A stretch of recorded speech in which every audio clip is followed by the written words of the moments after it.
आज के इस वीडियो में हम बहुत ही आसान तरीके से पास्ट इंडेफिनिट टेंस के वाक्यों को बनाने के नियम सीखेंगे उदाहरण सहित।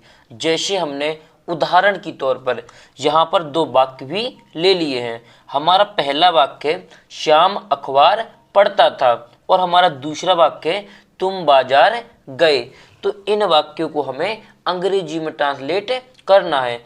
तो इनको अंग्रेजी में ट्रांसलेट करने के लिए सबसे पहले हमें इन वाक्यों की पहचान करना सीखना होगा, यानी कि पास्ट इंडेफिनिट टेंस की पहचान को समझना होगा। तो चलिए पहले हम इसकी पहचान समझ लेते हैं और फिर हम वाक्य बनाना भी सीखेंगे। तो यहाँ पर हमने हेडिंग डाली पहचान। सबसे पहले यहाँ पर डाल लिया पहचान। तो इसकी पहचान किस तरीके से की जाती है? जिन वाक्यों के अंत में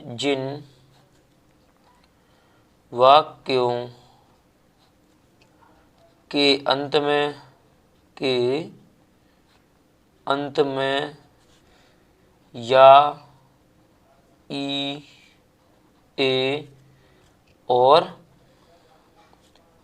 ता था, यहाँ पर ती थी और यहाँ पर ते थे, क्या होता है? ते थे। आदि शब्द आते हैं, आदि शब्द आते हैं, उसे हम पास्ट इंडेफिनिट टेंस यहाँ पर लास्ट में लिख देते कहते हैं। एक बार और समझ लीजिए, जिन वाक्यों के अंत में या ई ए और ता था ती थी ते थे आदि शब्द आते हैं उसे हम पास्ट इंडेफिनिट टेंस कहते हैं। जैसे हमारा वाक्य है श्याम अखबार पढ़ता था, तो लास्ट में क्या आया? ता था। तो हम इस ता था है को देखकर ये समझ जाएंगे कि जो हमारा वाक्य है वो पास्ट इंडेफिनिट टेंस से लिया गया है।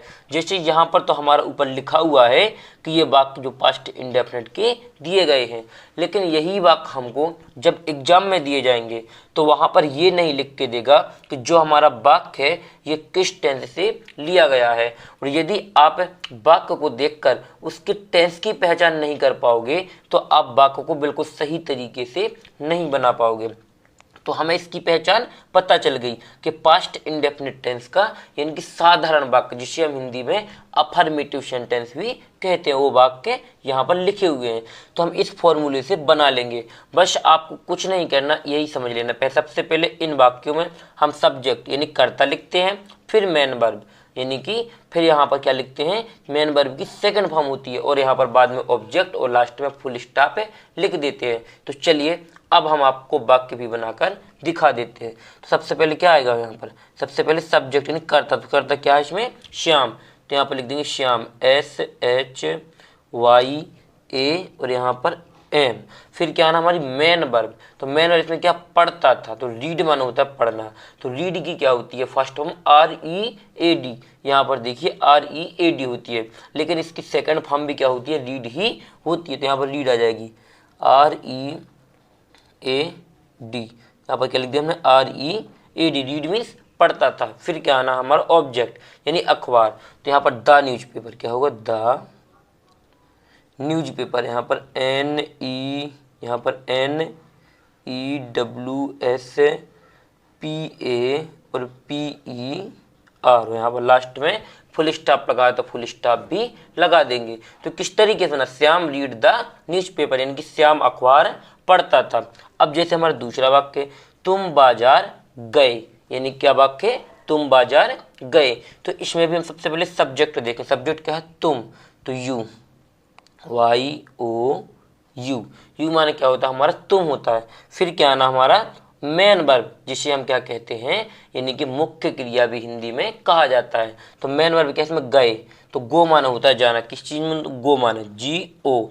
ये तो होगी first form WENT, bent. Bent में क्या होती है? इसकी सेकंड फॉर्म होती है। तो हमें कौन सी फॉर्म लिखनी है? Second form. तो यहाँ पर आएगा बेंट, WE और यहाँ पर N और T।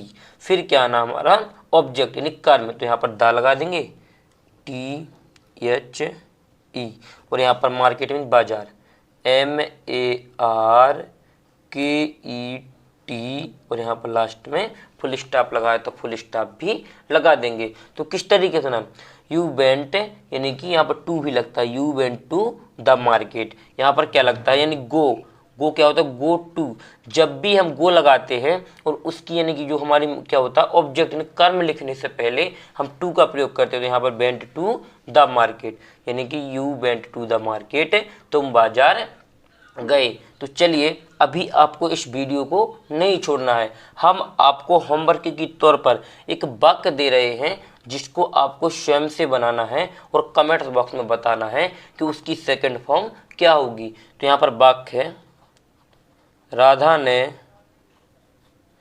फूल तोड़ा, क्या लिखा है, राधा ने फूल तोड़ा। इस वाक्य को आपको स्वयं से बनाना है और यदि कहीं पर भी इन वाक्यों में कुछ डाउट लगे तो हमें कमेंट्स बॉक्स में जरूर बताएं, अगले वीडियो में हम आपका वह डाउट क्लियर कर देंगे। और यदि ये वीडियो पसंद आया हो तो वीडियो को लाइक करें, चैनल को सब्सक्राइब करें और बेल आइकन प्रेस करना बिल्कुल ना भूलें, जिससे आने वाले हमारे और वीडियो सबसे पहले आप लोगों तक पहुंच सकें। थैंक यू वीडियो को लास्ट तक देखने के लिए। मिलते हैं किसी और एक अच्छी वीडियो के साथ में, जब तक अपना ख्याल रखें।